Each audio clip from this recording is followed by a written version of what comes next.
in the early church, there was a debate around the physicality of Jesus' resurrection. Yes. So the canonical tradition ends up stipulating that Jesus physically resurrects, Yes. and you must believe that, otherwise Yes. you're a heretic. Yeah, and that's part of the Catholic particular emphasis Yeah. on the divinity of the body. A lot of the Gnostic tradition says that the thing that's being gotten wrong is the idea that there was this literal resurrection. Right. No, the kingdom of God is here and now. The resurrection is inside of you, and you attain it through gnosis. I mean, the Gospel of Thomas doesn't even mention the resurrection, doesn't mention a crucifixion. It's a list of sayings. Yeah. And the very form of that collection shows that these people believed that the thing that's important is not what Jesus did, but what he said.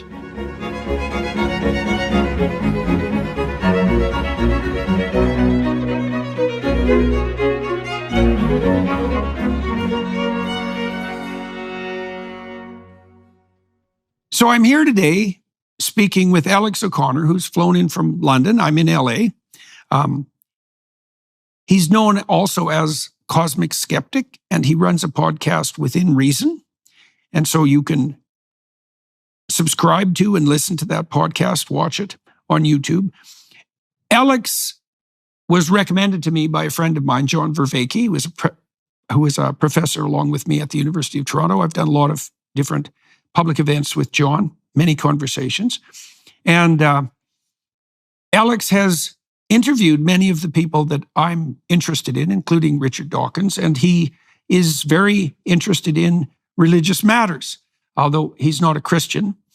And we believed jointly that it would be useful for us to meet and to hash out our differences in viewpoint and similarities and see if we could get together and move together somewhere valuable and enlightening. And so that's what we're trying to do. That's what we try to do with the conversation. It focuses mostly on the nature of belief, I suppose. That's probably the easiest way to sum it up. What it means to believe something, what it means to have a religious belief, what it means to be committed to a belief. We talk a fair bit about the distinction between, let's say, the distinction between fact and fiction, and the idea that fact reflects the real, but so does fiction. And so, welcome to the discussion of all that. So, first of all, thank you for coming here. It's a long way from London. We're in LA, and so that's a long ways. And so, and insofar as you're going to disagree with me, I'm pleased that you're exhausted from the flight, because that'll slow you down and that'll be helpful. So anyways, seriously, thank you for coming. And of course. So let's start with this, Cosmic Skeptic. Right, okay, so how do you come up with the name, and why the conjunction, and what do you think the advantage is, if any, in relationship to the emphasis on skepticism? I'll give you the official and the unofficial story. The official story is that cosmic sort of implies universe, space, big thinking. And skeptic sort of situates me within a tradition of people who are interested in interrogating their beliefs to their sort of fundamental grounding, insofar as that's possible.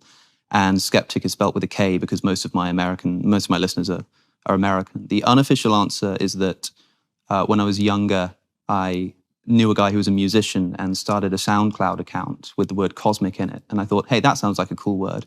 And I was starting a YouTube channel and wanted something that sounded cool. And I thought skeptic sounded cool next to it. And I spelled it with a K because I got it wrong.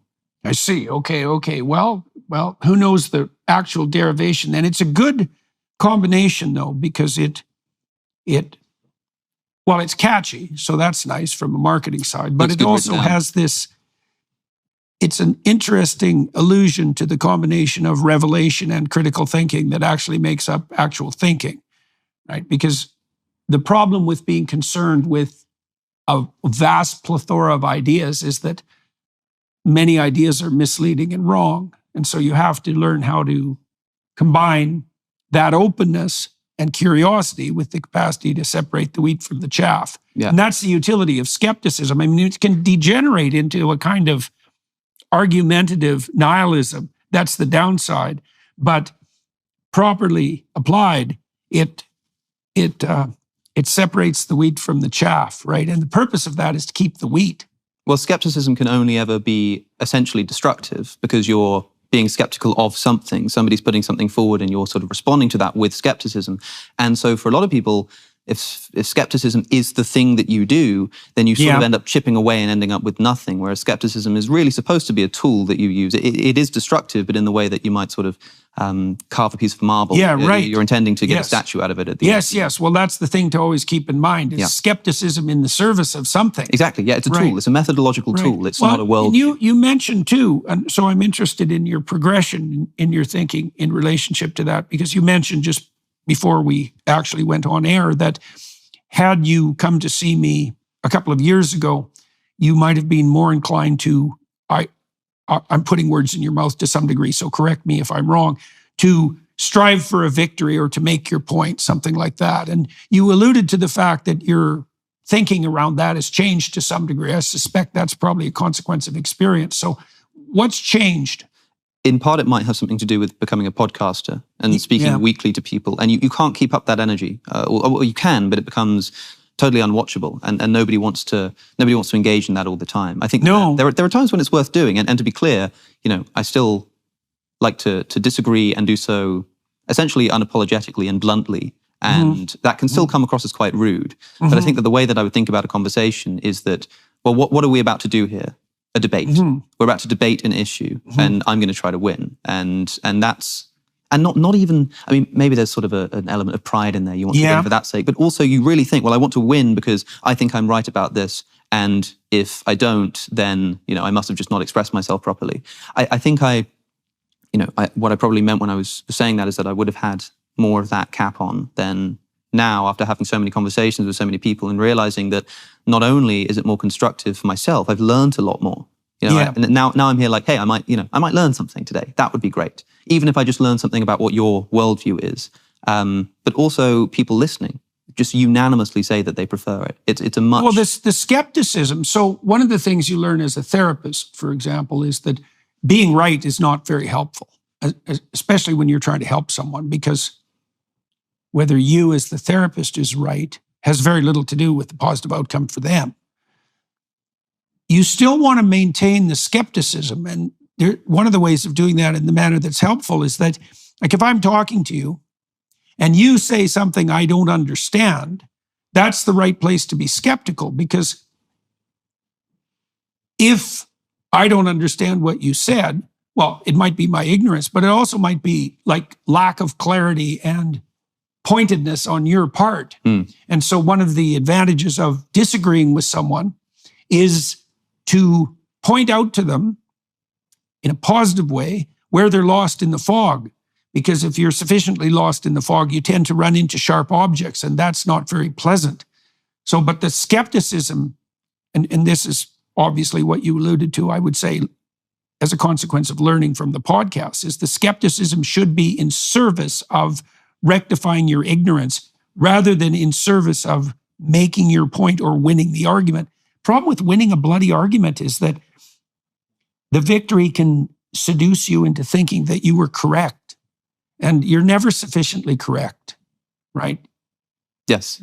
And so I don't like debates fundamentally. I've never really enjoyed them. I probably, when I was really young, before I stopped doing this when I was about 23, I would take a certain amount of pleasure in being able to obtain intellectual victory. It was also a way I defended myself when I was young, and it was effective. But it's not the optimal way to conduct a conversation.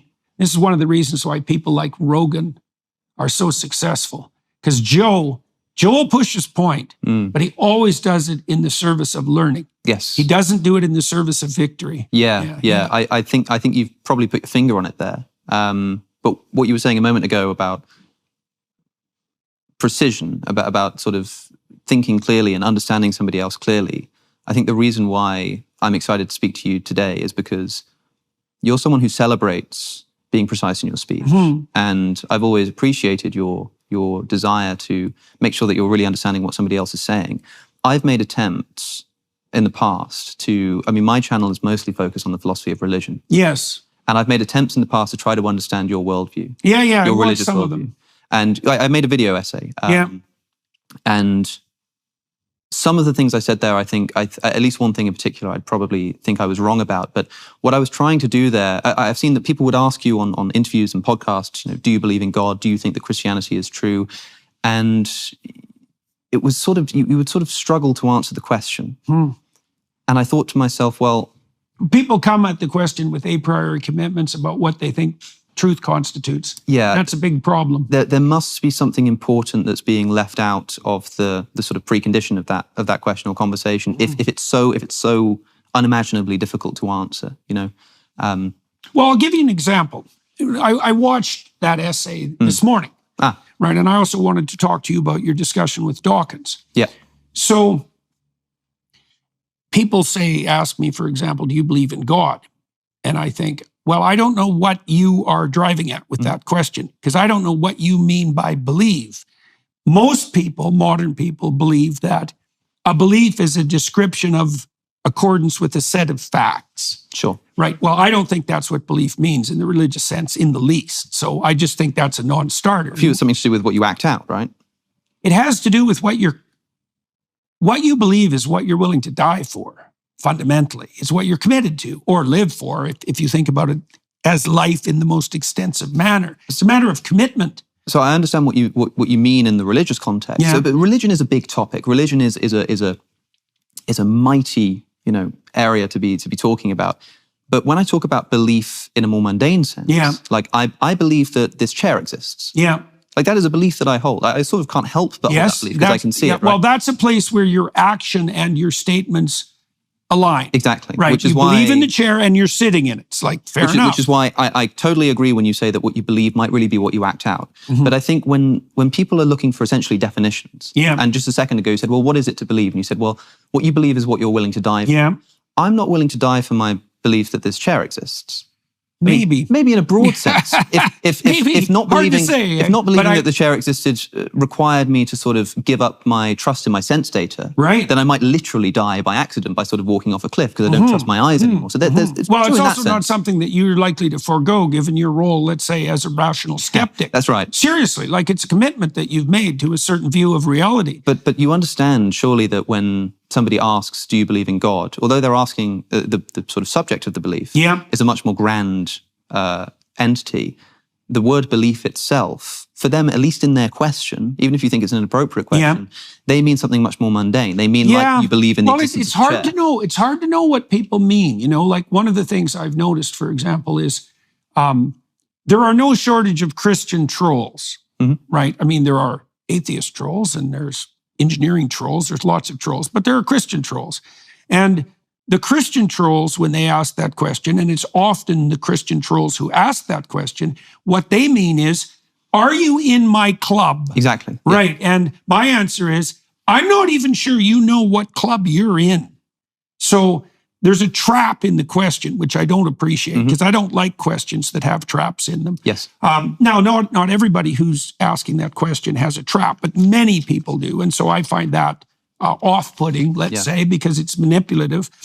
In terms of that descriptive belief, that's something we could go into. I think we should do that because it does get to the core of the matter that you were attempting to untangle, let's say, in your essay. Yeah, I mean, my understanding of and I had to sort of piece together different things you'd said in different interviews. And I suppose the reason I had to do that was because I didn't have you in front of me. So I'm grateful to have the opportunity now. It seems to me that when you speak of God, you mean something like that which is at the, I don't know if you'd rather say the basis or the top, but the basis or the top. Both metaphors. Of a value hierarchy. And it begins with the recognition that anything that anybody does requires some kind of value. Even just to do something as simple as sitting in a chair or picking up a glass. Well, you don't do anything without it being oriented towards a value. Exactly, right. And so even to perceive the glass is something you've spoken about before. Why do I see the glass as one object? Even though it's got multiple parts, it's got a side and a bottom and top. I see them together in a way that I don't see the cup and the table as one object. Well, you said before, it's because I can grip it. It's sort of functional. It's because I can use this cup. And the reason that I see it in that way is because I can then drink from it. And the reason that I want to do that is because I sort of value my health. And there's sort of a value regress that goes on. Always. And more broadly, this comes out in the question of like, why are you writing an essay? To get a good grade? Or why do you want a good grade? To get a good job? Why do you want a good job? To get money? And you keep going back and back. It has to terminate somewhere. That's right. Because otherwise there would be nothing to sort of lend that value. Well, otherwise you'd always be in an infinite regress. Further down. Right? You just die of or questioning. It would be infinite. Yeah, you literally, it's the kind of regress in which the value that you have for A actually borrows the value from B. You don't value A at all without B. So it doesn't get it without B. And B doesn't get it without C. And C doesn't get it without D. So if that went on infinitely, there's nothing to give the entire sequence value in the first place. Right. And so there's got to be something at the basis here. And then you said, at least on one occasion, that we'll call that place, whatever's at the top there, we'll call it the divine place. Yeah, and you said we'll make that a matter of definition. Yeah. Now, I'm fine with this. Yeah. But it seems to me that what you're doing is you're giving a definition of God that makes him partial definition, or makes it him, whatever, unavoidably exist, and also makes it a quite different entity to the entity described by a great deal of, for instance, your Christian listeners, who will say that God is not the basis of a value hierarchy.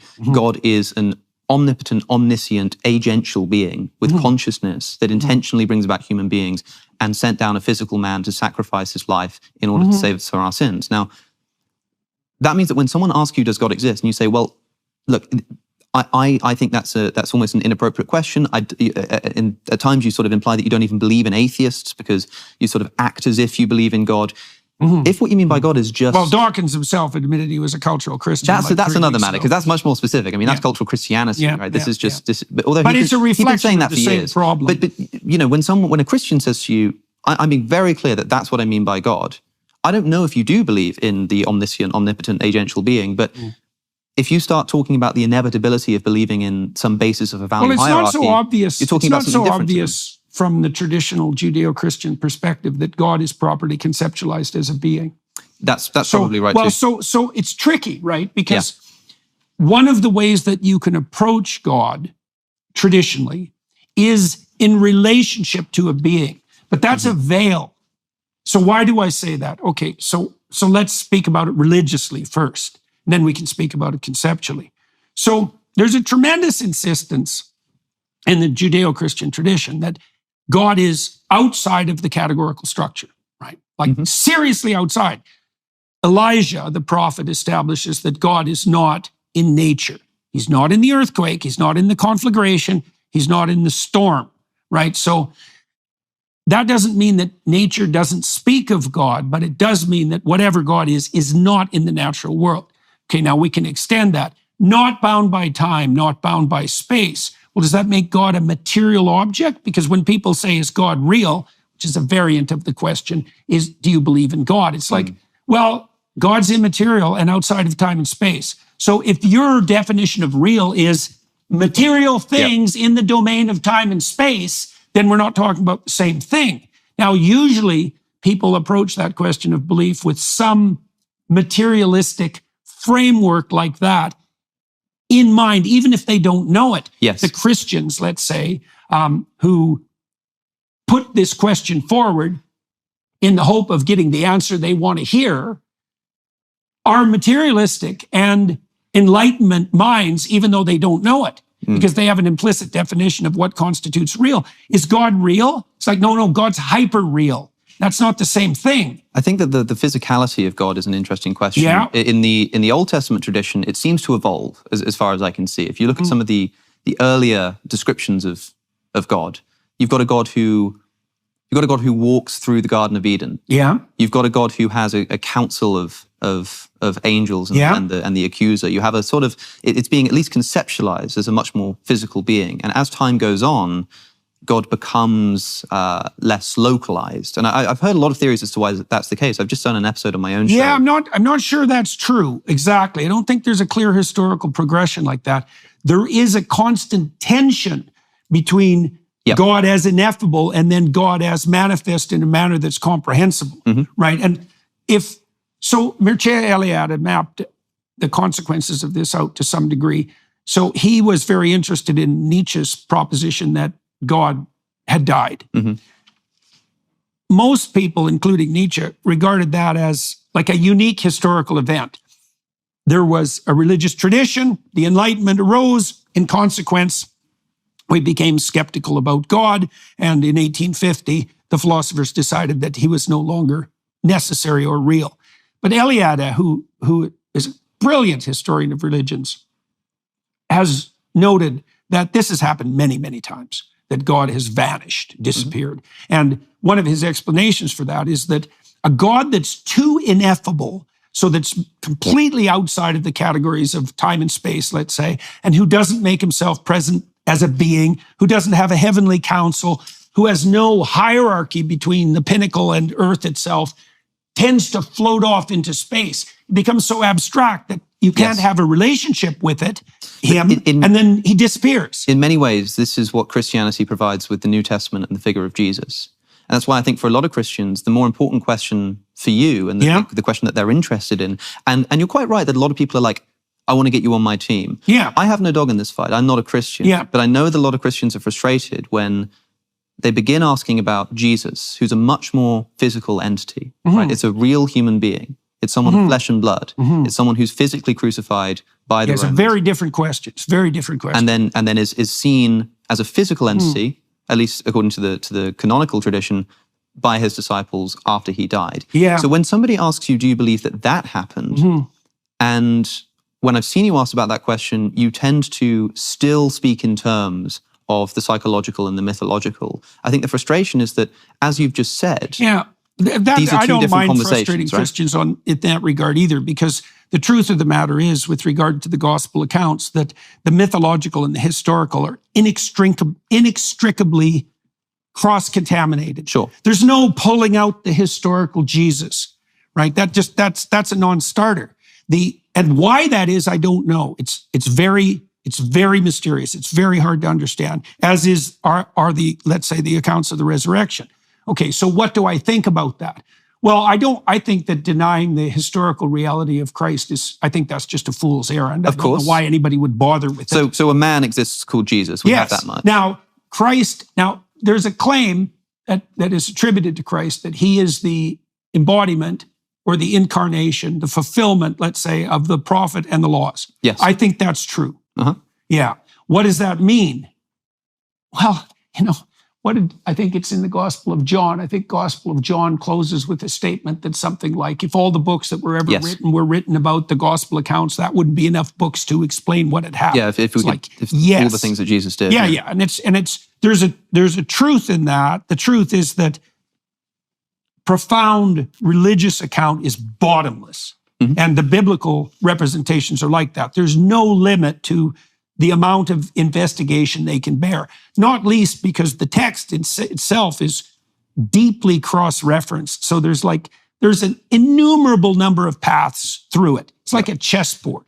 And so it's inexhaustible in its interpretive space. That's true. And that's a problem too, because it means it's also susceptible to multiple interpretations, including potentially competing interpretations. I think a lot of people interpret Paul, for example, the earliest New Testament source, as saying that if Jesus did not literally rise from the dead, if there was not a man who stopped breathing and then started breathing again, then your faith is futile and you're still in your sins. That is, Christianity is undermined. Now, that means that, and Paul doesn't say, sort of believing that that's false is really bad. He says, if you do not believe this proactively, then your faith is futile. The problem I have with that. If you don't proactively believe that yourself, then I think when a Christian asks you, do you believe in the resurrection of Jesus? Are you a Christian? I think you must be committed to saying no, at least under that interpretation of Paul. And even if you're not sure, I mean, it's fine if I say to you, do you think that a man physically rose from the dead? And you say something like, well, I don't know. I mean, I wasn't there. But I think it has a lot of mythological significance, or I think that maybe it happened in a different sense, or it happened in the sense that good fiction happens, then fine. But it needs to begin with that caveat of the simple sort of, historically speaking, I don't know. And I know you don't like to pull out the historical Jesus from the mythological. That's a good objection. But it's an important question to ask. No, of course. It's a very good objection. So I just did a seminar on the Gospels with a crew of about 8 people. And it was the same crew that walked through Exodus with me with a couple of variations. And we spent a lot of time on the resurrection accounts, for example. And of course, that was the toughest, morsel to chew and digest. The thing about the resurrection accounts is that they're look, so I could say something like this, which will just annoy people, but it doesn't matter. I believe the accounts, but I have no idea what they mean. When you say you believe the accounts, do you mean, and I hate to be sort of pedantic here, it seems pedantic, but do you mean you believe that these are things that happened such that that's a strange thing. I know you don't like that. Let me put it this way. If I went back in time with a Panasonic video camera and put that camera in front of the tomb of Joseph of Arimathea, would the little LCD screen show a man walk out of that tomb? I would suspect yes. So that to me seems like a belief in the historical event of the resurrection, or at least of Jesus leaving the tomb, which means that when somebody says, do you believe that Jesus rose from the dead? It doesn't seem clear to me why you're not able to just say, it would seem to me yes. Because I have no idea what that means. And neither did the people who saw it. Have you ever browsed in incognito mode? Fun fact, it's probably not as incognito as you think. And why would it be? Big tech companies have made their fortune by tracking your movements online. Their defense, incognito does not mean invisible. So how do you actually make yourself as invisible as possible online? You use ExpressVPN. It turns out that even in incognito mode, your online activity is still tracked and data brokers still buy and sell your data. One of these data points is your IP address. Data harvesters use your IP to uniquely identify you and your location. But with ExpressVPN, your connection gets rerouted through an encrypted server and your IP address is masked. Every time you connect to ExpressVPN, you get a random IP address shared by many other ExpressVPN customers. This makes it hard for third parties to identify you or harvest your data. Best of all, ExpressVPN is super easy to use. No matter what device you're on, your phone, laptop, or smart TV, all you have to do is tap one button for instant protection.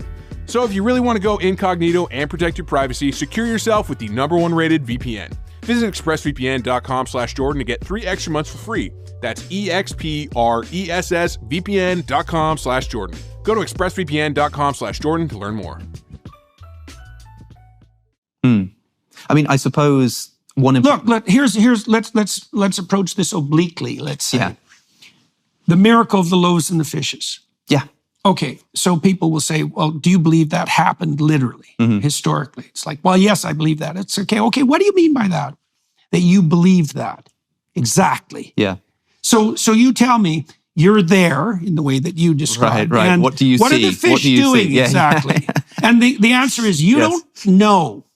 You have no notion about it at all. You have no theory about it. Sure. So your belief is, what's your belief exactly? Well, I think a Christian might say something like, my belief is that I have no idea, looking at those fish, what I would see in the process of them being converted into enough food for the 5,000 to eat. I have no idea what I would see. But I do know that what I would see is the fish end up being spread amongst the 5,000. In the same way, right. Like if I opened up the water jar, what would I see when the water became wine? I have no idea. Does it sort of blend from one color into another? Does it suddenly snap? Does it disappear and then reappear? I don't know. Right. But what I do know as a Christian is that I would see something at some event in which when I look at the beginning, it's water, and when I look at the end, it's wine. And I mean actually. I don't mean that Jesus turning water into wine is some kind of,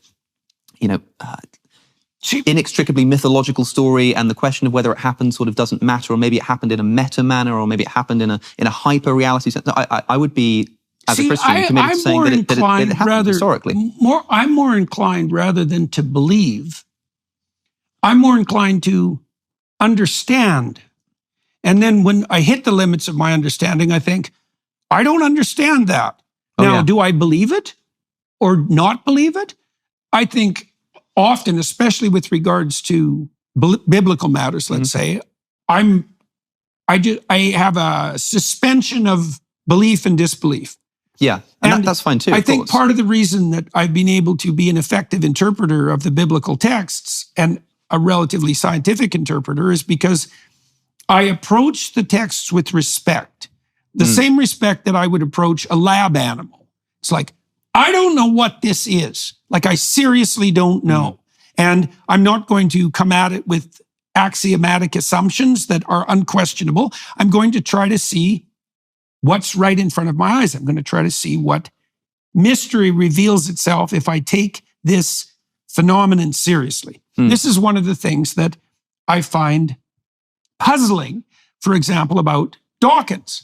Because Dawkins formulated the idea of meme, which is, by the way, the same idea as archetype. It's exactly the same idea, except he just stopped. It's like, okay, there are memes. They're selected for. Okay, selected on what basis exactly? Does that mean there's a hierarchy of memes?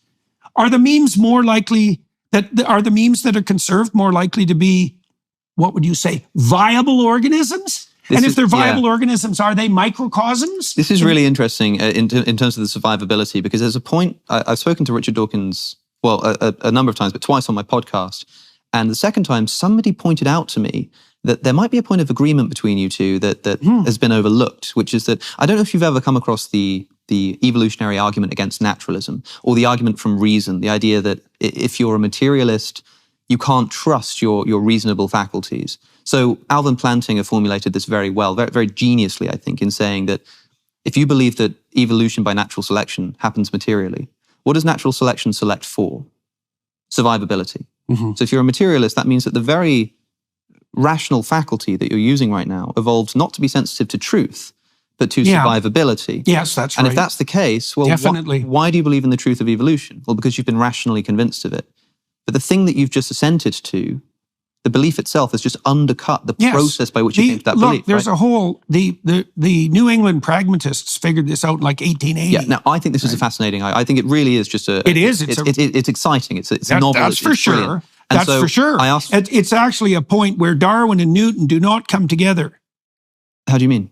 Well, the Darwinian definition of true and the Newtonian definition of true are not the same thing. Here's the thing. You had a conversation with Sam Harris. You've had a number, but one of them, I don't think it was a live event. I think it was before that. You're talking about truth. Yeah, and you're very trying awkward second talk I had with him. I was extremely ill. It was. Do you know, it was awkward to listen to, because it felt very much like, and I remember at the time thinking, what is this Jordan Peterson talking about? Like, truth is like Darwinian. Truth is about like survivability. What do you mean? Truth is truth. True the way an arrow flies. Yeah, right. And now I asked Richard Dawkins about the evolutionary argument against naturalism. Yeah. I said, well, how can you know that what you believe is true? And he said, because believing true things makes me more likely to survive. Watch where you go with that. I didn't catch it at the time, but I thought to myself afterwards, it was one of my commenters on Patreon actually had mentioned this. He was listening to Richard, and I said, but sometimes it's at least possible that something that's false helps you to survive. The rustling in the bushes, believing that that's a lion every time, or a tiger, even if it's not, that helps you to survive, because that one time that it is, you're still going to run away, and it costs you nothing to run away when it's not a tiger. So believing it's a tiger, even when it's not, it's going to help me to survive. That's why we have a negativity bias. Yeah, and Dawkins says, well, yeah, of course there are some circumstances where believing something false could be beneficial to survival. And I said, well, how do you know that 2 + 2 = 4 is not one of those? And it seemed as though he was just saying that believing that would not be advantageous to our survival, which might well be true. But if that's the case, then suddenly I'm listening to what you're saying about truth being more sort of Darwinian and related to survivability. And I think maybe you two would agree there. And then I think, well, why is it that when you sit down with Richard Dawkins, you find it difficult to have a conversation with each other? And well, I think it's partly because we don't know each other very well. That's right. And so, true. And also, there are things he knows that I don't know. Yeah. And there are things I know that he doesn't know. Now, I would say in my defense that what would you say? I'm more aware of the things he knows that I don't know than he is of the things I know that he doesn't know, right? So, for example, as far as I can tell, Dawkins doesn't know anything about the Jungian tradition of literary interpretation. And that actually, if you're going to talk about religion, that's actually a fatal flaw, right? So, and, he's called me, for example, drunk on symbols. It's like, well, the imagination is a biological function. And it has a structure and a purpose, and it has its own logos, its own intelligible order. And if you're not aware of that order, that doesn't make me drunk on symbols. It just means you don't know what you're talking about. Now, that frustration that you appeal to there, when you hear Richard Dawkins, I think Terry Eagleton said that listening to Dawkins on theology is like listening to somebody write a book about biology whose only knowledge of the subject is having once read the Great British Book of Birds. And okay, fair enough. But that actually turns out to be a real problem. And it's a problem with regards even to the meme idea, because, you don't have to extend Dawkins' work very far to understand that religious stories are memes. Sure. Right. Yeah. Well, and there's a hierarchy of memes, and some of them are very functional. But then here's the thing, like that frustration that you're sort of throwing in that direction, I think people throw towards you when you say, well, religion, you don't have to look very far to see that religion is a meme. Well, without further clarification, and of course there's going to be it, you can understand why to somebody first listening, that sounds almost atheistic, or religion is a meme. No, right? Religion is not a true historical account of, the history of the universe. It's not a true historical account. It's a meme. Now, when you say that the resurrection of Jesus. Well, what does it mean historically that the Spirit of God brooded upon the primordial waters? Like, what does that mean historically? Well, no one knows I what agree. that means historically. I don't think that at least most of Genesis or parts of Genesis are supposed to be. I mean, the Bible is a library, right? It's not a book, and that means that it's going to contain different genres. That's for sure. And so when and some of them are more historically accurate, and some of them tilt more towards that kind of elusive. I don't mean elusive I mean ALLUSIV. Elusive, yeah, sure. Right? That elusive and symbolic form that characterizes Genesis 1. So because there are different genres here, it depends on what story we're talking about. And I think that what I often observe you doing is we might talk about Christianity, and if you aren't comfortable committing to a historical ideal, you'll start talking about the Spirit moving over the face of the waters, which is obviously a much more mythological ideal, and not quite equivocating them, but moving between them too quickly and not delineating them enough. So if I asked you, do you think that the Spirit moved across the face of the waters, and you said to me something like, I think it's still happening. Right, that is what I would say. I'd say, hey, fair enough. Yeah, that makes sense. It always happens. It happened at the beginning of time, and it's always happening. When somebody says, did the Exodus story happen? Did the Jews enslaved in Egypt break free of their slavery and move to the Promised Land across the desert for 40 years? Did that happen? You have also said, of the Exodus specifically, it's still happening. Yes.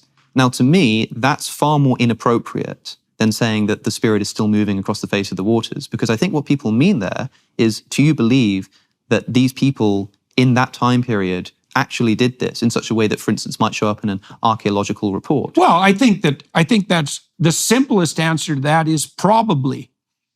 Sure, and that's fine too. But we don't know. There is, like, to the degree that there's been archaeological investigations into the kinds of biblical narratives that you've described, the archaeological evidence tends to fall on the side of historical accuracy in relationship to the Bible, quite surprisingly often. Clearly, you spent more time in Exodus than probably any person I've ever met in person, right?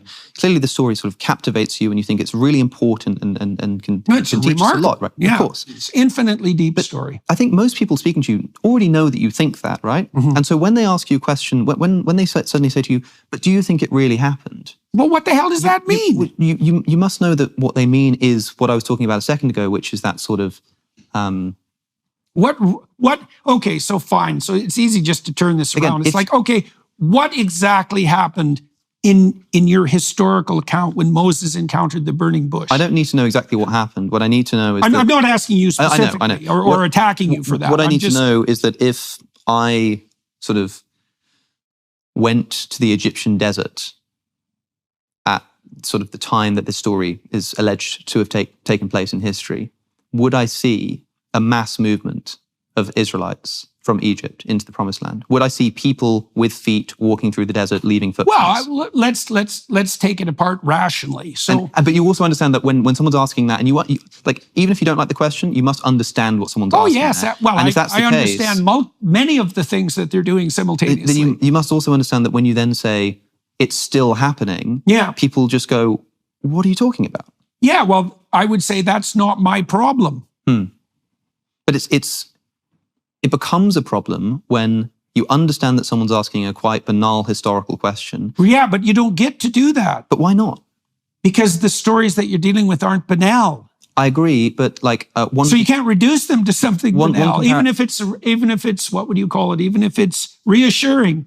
This actually happened. Then what do you do with the burning bush? So this actually happened. One comparison I would make is between this and talking about fiction more broadly. Yeah. Right. Well, you got it right earlier. I would say you noted that the stories in the biblical library leap across genres. Yes. Right. Well, we know this because sometimes they're poetry and sometimes they're song. Epistles, Yeah, exactly. And so in any given story, there's going to be historical account plus mythological overlay. Yeah. And, you have to be a discriminating reader to kind of see what's different. And you don't just get to say, well, all the mythological symbolism is historical reality. Yeah. It's like, no, it's not. But here's the thing, for example. So like take a piece of trivial fiction like Forrest Gump. Yeah. Right? We say like, okay, did that happen? Now, I think that what you'd probably say is something like, well, I don't think the events literally occurred, but I think that they obviously get at something that's sort of perennially true about human nature. Exactly. But then suppose I said to you, right. But hold on, they happened. They existed as a pattern. But there's a scene in Forrest Gump when I think he meets the president. Is it JFK at the time? I think he goes and meets John F. Kennedy. Yeah. And so I said to you, well, is JFK the like that specific part of that story? Is it true that JFK was the president?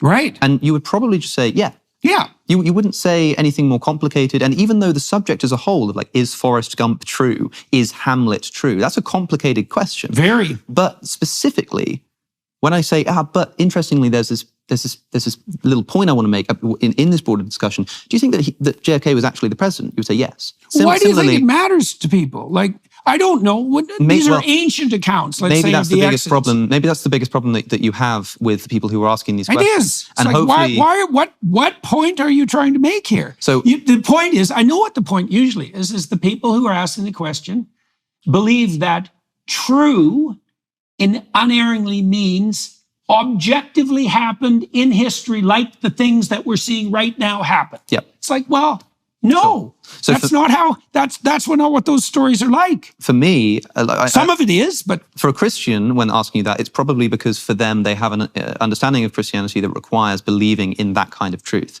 For me, yeah, no, that and the reason why I hope that like me asking these questions will be less frustrating to you is because I have no desire for that. I don't care about that. I'm genuinely just interested in what you think. Yeah, and so understood. my desire to know whether you think Exodus historically happened goes no further than a point of interest about your beliefs. Well, so there's elements of especially the setup to the Exodus story that strike me as very, very plausible historically. Mm-hmm.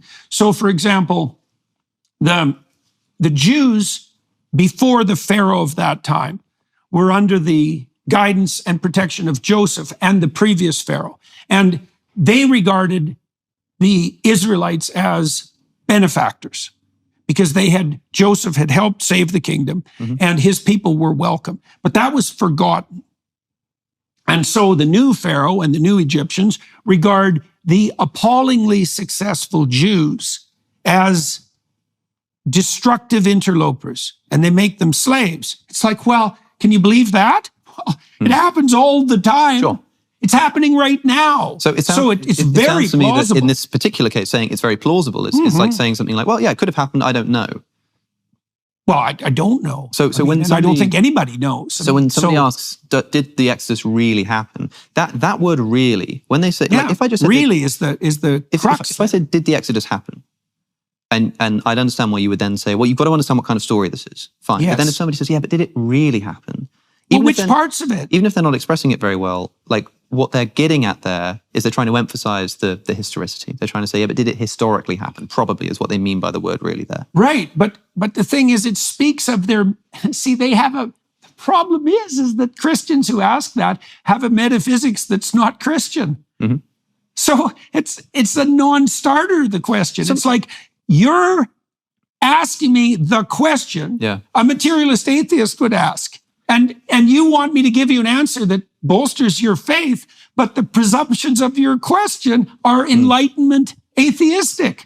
So it's like, I don't know how to play that game. So do you think that to be a Christian, you don't need to believe in the historicity of the Exodus or the resurrection of Jesus, for example? Well, I think those are separate issues, actually. Okay, yeah, that's probably right as well. And interesting, I spent, last night, it's a bit of a time delay, so it feels like longer, but last night I was having a conversation with a friend of mine. I said, I'm speaking to Jordan Peterson tomorrow. I was thinking, how can I prepare for this?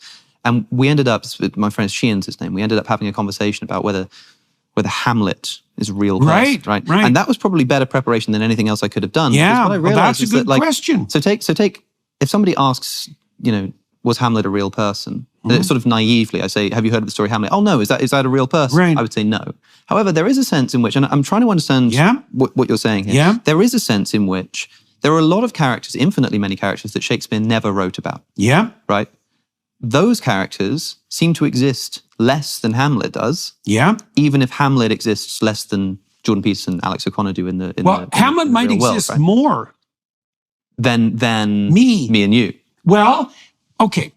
One of the things you, but not me. One of the things you pointed to in the analysis that you did of a talk I had with Jonathan Pajot is my somewhat tongue-in-cheek comment that God is the ultimate fictional character. Yes. Right, which I think is a hilarious line, by the way. Yeah. By the way, I think I misunderstood. Now that I've watching that back, that's the thing I say. I think I might have misunderstood. And maybe that's what you were about to tell me. I shouldn't interrupt. Let's walk through that. Yeah, because people see, and this is part of this underlying materialist, atheist, enlightenment ethos. People think that fiction and fact are opposites. It's like, no, they're not. Okay. Not at all. Okay, so let's use an analogy to begin with. What's more real, things or numbers? Okay, now I'm not going to make a case for either of those positions. I'm just saying that's an actual question. Yeah. You talk to mathematicians, they think, well, numbers are way more real than things. Things are evanescent. They disappear. They flash in and out of existence. Numbers are permanent. Yeah. And then you could think about it biologically. It's like, well, how useful is numeracy to survival? Yeah. Like very, right? When you become numerate, you're powerful in a way that the mere grip you have on the individual facts doesn't afford at all. So there are forms of abstraction that are clearly more real than the things from which they're abstracted, or at least as real. I would say more real because they're so powerful. Well, fiction is an abstraction. Sure. Right? And so did Hamlet exist? It's like Hamlet is the pattern of character that existed in multiple people over a very long period of time. And so Hamlet is an abstraction, like Raskolnikov in Crime and Punishment. Did Raskolnikov exist? It's like Raskolnikov existed in the soul of every Russian from like 1850 to 1990. Sure. Right. And so is it real? It's like, it's hyper real. Yeah. Fiction is hyper real. It's a meta truth, as you put it in that podcast. Now, is that real? Well, when someone says, is that, if they've listened to what you've just said and understood it, then if they still ask the question, but is it real? You must understand that what they mean is like, did Aliona Ivanovna get hit in the head with an axe? Right. Like, yes or no, did that happen? Right. And again, you could still resort to saying, it happened in the heart of every Russian who's ever thought about killing their mother-in-law. I would say no to that specific But no, question. right? No is the answer. And so, and we can say no with confidence because we know that Dostoevsky sort of thought this up. Yeah. With something like the Egyptians walking through the desert, we can't as confidently say something like, no, that didn't happen. But we'd have to be more humble in saying something like, I don't know. But the comparison I made in this video, I put two questions side by side. You were asked by Douglas Murray, did Raskolnikov exist? And you say, well, I think that the events literally didn't happen, but that kind of misses something and there's something more to talk about. And then you're asked, the pattern is extremely real. Sure. Then you're asked about Cain and Abel. Did the story of Cain and Abel happen? Yeah, that's like better example. A famous, the question, did that happen? Begs the question. If you've got to consider, and you sort of, in a way that it seems strange to me that the ease with which you were able to say of Raskolnikov and Dostoevsky, well, no, that didn't literally happen, of course, but you've got to understand that there's another sense in which we've got to talk about the truth of the story. Well, the Cain and Abel story is quite complex because you could imagine easily that there was a fratricide at some point in the past that was of sufficient emotional magnitude to have stories aggregate around it, to have an account aggregate around it. So it's easiest to presume that because why not? It's perfectly plausible that a primordial murder of that sort happened in the memory of that tribal people and was represented in that manner. Now, as the account in Iliad has done a very good job of pointing out how this develops too. You could think of Iliad's work on the mythologization of stories as an extension of Dawkins' idea of the meme. Because Iliad discusses in great detail how an account mutates to, what would you say, to be maximally memorable across time. So it mutates. You can take, there was a core that's true, let's say in the narrow historical sense, but the account mutates to be optimally adapted to the structure of memory that characterizes the human psyche. And that comes out in story, like the story of Cain and Abel. Right. And you get a maximally memorable story. Now, that's a meme. Is it true? That's a hard question, because you see, I think Cain and Abel probably belongs more on the sort of brooding over the face of the waters category than it does Exodus category, for example. Like, so I think with Cain and Abel, there's very little detail in it that would make it a specific historical event, right? I mean, because it's two generic brothers and there's a generic murder. But it's interesting too, because even in the case of a specific fratricide, let's say, that actually happens in the world, well, there's all sorts of principalities involved in the background, right? So, for example, I spent a lot of time looking at Dylan Klebold's accounting of his mental state before shooting up the Columbine High School. Well, if you read that, it'll make your blood run cold. He's obviously possessed, whatever that means. Well, happy to accept the word possessed. Well, look what he did. Knowing, in part, don't take this the wrong way, knowing that I'm speaking with you, I'm not going to take that as literally as I would if I was speaking to literal is a very hard thing in a circumstance like that, because Klebold invited something in, and it wasn't pleasant, and it had its way with him, right? And the results, although dreadful, were nowhere near as dreadful as he was hoping they would be, right? It's dark. And is that real? So what happened there? It's like, well, one way of describing it is that, a alienated young man shot up a high school. Another way of representing it, which may be more true, is that it was another, what would you say, punctuated episode of a cosmic drama that's been going on forever. Fine. And it isn't obvious to me at all which of those two accounts is more real. Well, it depends on what specific questions being asked. For example, right now, suppose that you were a witness to this crime, and the police pull you into questioning as a witness. And they say, we're trying to gather information to try and, catch the suspects. So suppose that there's no suicide involved. The suspects at large. And they're trying to get your help. And they say, so Dr. Peterson, what happened? And you say, well, I think what happened was the continuation, sort of a punctuation in the long paragraph of the cosmic drama that is our human existence. And the police sort of say, that's not what we meant. Okay, but come on, help me out here, man. Really, and I think that's what people are doing with the religious question. Well, that's a level of analysis problem. So we went back, when we started this discussion, you talked about the infinite regress for purposes for writing an essay, right? So what are you doing when you're writing an essay? You're making horizontal and curved marks with a pen.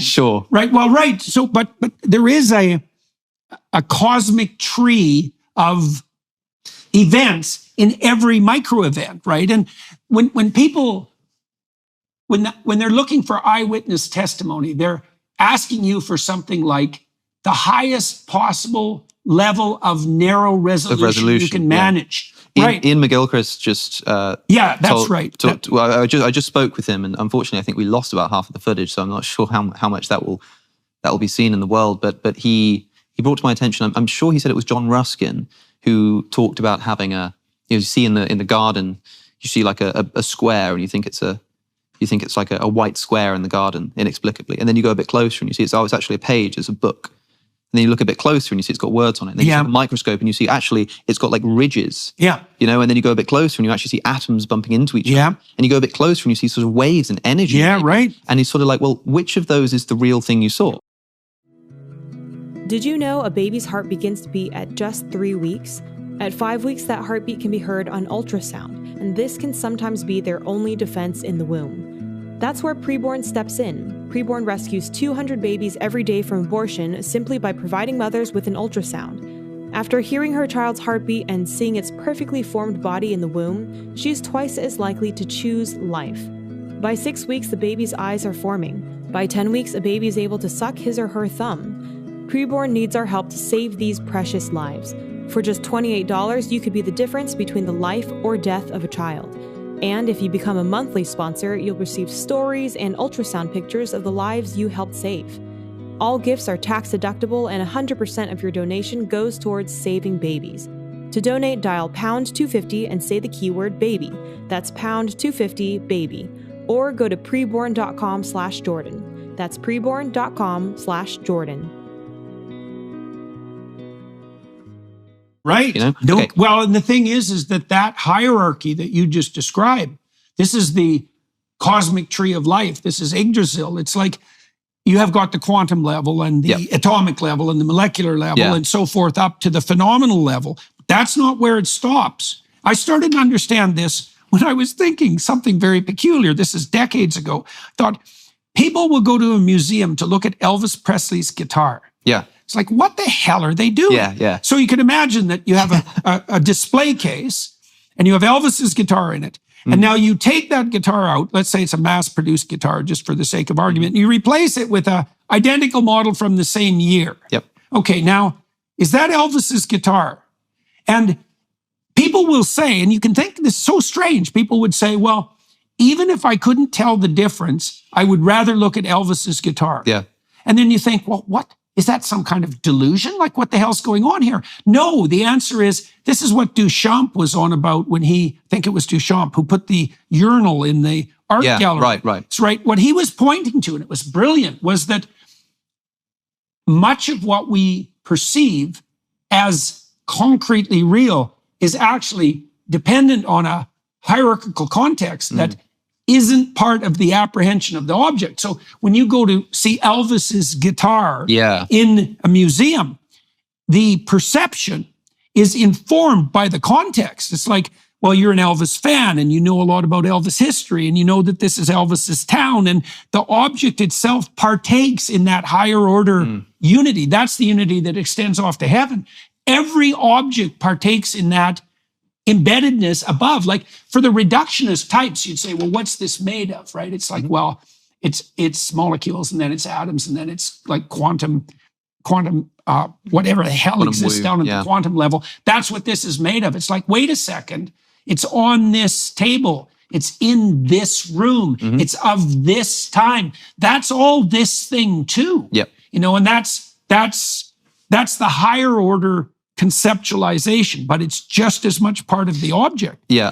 And a reductionist view doesn't take that into account, and that's a big problem. I think it's true that, you know, looking at Ruskin's book, piece of paper, it would be silly to always say, well, what's that in the garden over there? Oh, it's a bunch of atoms bumping into each other. Right. That would be ludicrous. Right. Well, Sure. that's also, so back to our discussion of Darwinian utility. Yes. It's like, well, it's the wrong level of But functional look, analysis. surely it would also be inappropriate to do the opposite. That is like to always think at a higher resolution than people are obviously sort of practically trying to. So for example, if I was close enough to see, and I was interested in what paper is made of, and I said, well, what is this? And someone said, oh, it's a white square in the garden. Yeah. So, well, that's inappropriate. You've gone too not high. helpful. Yeah, you need to focus down, right? So and I feel like where you might criticize the reductionist materialist for going too high a resolution of thought, too narrow, you go too wide on issues of religious historicity. Well, you want to hit the target squarely, right? And that's hard. So in the Sermon on the Mount, Christ addresses that to some degree. So his injunction for paying attention properly takes local and distal into account simultaneously. He says, okay, this is what you have to do first of all. You orient yourself. So this is the highest level of orientation, right? So this is the divine orientation. It's the thing at the top of Jacob's ladder. It's the value at the pinnacle of the value hierarchy.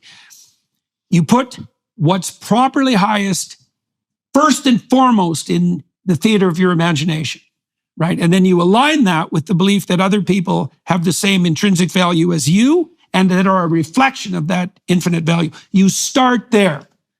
Then you pay attention to the moment. Yes. Right. Tolstoy wrote about this in his Confession. I love it. It's like 100 pages long. You can read it in no time. Yeah, it's a great book. This wonderful account of essentially him sort of trying to battle with his reason and his faith. And he eventually concludes that he was looking in the wrong place. He was looking amongst intellectuals. And he found that he looked at, I think he quite dismissively called them like the simple people, just your everyday person, the working man. And he found that it was something about sort of, if you take someone who's starving and you bring him and you tell him to sort of take this metal pump and just pump it up and down and don't tell him why, and he does it, then the water starts flowing. It's like you have to actually do the thing, you have to live out the thing, and then you get to see why it works. I understand that. I think that's probably true. He also says, Tolstoy that is, in that same account, that he found that there was an exactly inverse correlation between the specificity of an answer and like the importance of the question. I can tell you exactly how many molecules are in that glass of water, but who cares? Right, it's not relevant. And the more the question becomes about, humanity, human life, the important stuff, the less specific the answer necessarily has to become. So I understand that there is a so you've alluded there to or indicated the relevance of value for perception, right? You nailed it with that observation, because as you pointed out, any phenomena can be analyzed at a multiple levels of the hierarchy that it exists within. Okay, so what makes the choice of level of analysis appropriate? Well, it's something like, it is something that's akin to Darwinian utility. It's something like that. You can think about it less abstractly, is that you want the level of resolution that gives you maximal functional grip in relationship to your pursuit. Absolutely. Okay, so what's your pursuit? Well, two questions. What is your pursuit and what should your pursuit be? Yeah. Well, your pursuit's necessarily nested inside a hierarchy of pursuits. And when I said that God is the ultimate pursuit that sits at the apex of the progression of pursuits, that is Jacob's ladder. That's what that's indicating in that vision, is that every act of perception unites earth and heaven. Yep. And the perception itself is invisibly dependent on whatever it is you're worshiping. Well, like here's one problem, right? So that's very comical. Because I think I see what you're saying, and I hope, what I tried to do in making that video essay about your religious views, and I suppose I wasn't, the main thing I was trying to do was sort of offer an interpretation, trying to get to grips with it. And I hope that you feel as though at least I'm making an effort here to really try and get what you're thinking at. One problem is that, in the early church, there was a debate around the physicality of Jesus' resurrection. Yes. So the canonical tradition ends up stipulating that Jesus physically resurrects, and you must believe that, otherwise you're a heretic. Yeah, and that's part of the Catholic particular emphasis on the divinity of the body, which has a real wisdom rather than a disembodied soul. But you also have like the Gnostic tradition, broadly speaking, the Gnostic tradition in early Christianity that's so popular that Valentinus nearly becomes the Bishop of Rome. He's nearly the Pope. And there's I talked about this the other day, and I should have looked it up. I can't remember which church father it was that was telling the church community, the early church community, when you go to a new place, don't ask to be taken to the Christian church. Ask to be taken to the Catholic church, because otherwise you might end up in a Gnostic church. It was so popular. Right. And a lot of the Gnostic tradition says that the thing that's being gotten wrong is the idea that there was this literal resurrection. Right. No, the kingdom of God is here and now. The resurrection is inside of you, and you attain it through gnosis. I mean, the Gospel of Thomas, which is probably the most famous non-canonical gospel, and could have been written at the same time as like the Gospel of John. This is an early text. Doesn't even mention the resurrection. Doesn't mention a crucifixion. It's a list of sayings. Yeah. And the very form of that book, as one scholar whose name I've forgotten, unfortunately, has pointed out, of that collection shows that these people believed that the thing that's important is not what Jesus did, but what he said. The thing that's important is the knowledge. The thing that's important, right? And so this resurrection stuff sort of doesn't matter. Now the thing is, in that early church community, somebody who said, well, this question of like the resurrection as a physical, historical event, that you're kind of missing the point. The thing that matters is like, the resurrection that takes place inside of every person. Yeah. It sort of sounds a little bit like the kind of approach that you would take. Now, if that's true, that would mean that in the early church, you'd have been condemned as a heretic. So when a modern Catholic says to you, Jordan Peterson, are you a Christian? What do you think about Catholicism? I think that the reason that they're interested is because if it's true what I'm saying, then they would have to say, I suppose, at least according to my understanding of Catholicism, that's a form of Gnosticism. I can't count you among my number. And so I think that's probably why people are interested. And I wonder if you agree. Well, what would you say? That would constitute a genuine form of inquiry, for sure. And I wonder if you feel like I don't know. See, one of the things I really like about the bodily tradition of the resurrection is that what it does that's so remarkable is that it doesn't desacralize the body. And that's very, very important.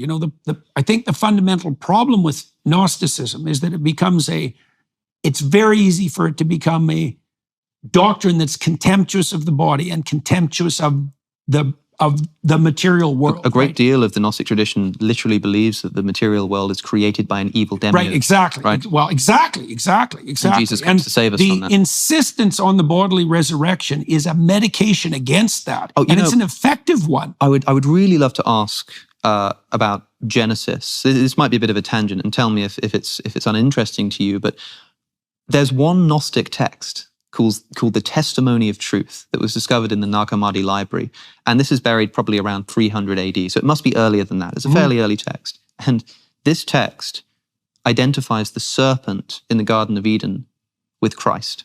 And this is fascinating to me because when I read as a leader to illumination. Yes, yeah, exactly. Now, when I read tradition that makes the serpent a higher god than the original god because he's the agent that calls to conscience. Yeah. Now, of course, the serpent. Yes. Now, the serpent is never identified as Satan or the devil, except by Christian tradition. It's just the serpent. Now, there's so much interesting about this. When I first read the Genesis, when I read, even the classic Christians often regarded the fall as what would you say, fateful but heaven-sent error that made the incarnation of Christ both possible and necessary. Sure. So, right? So it's very interesting because there's a gloss on that where even in traditional Christianity, it gives you Christ.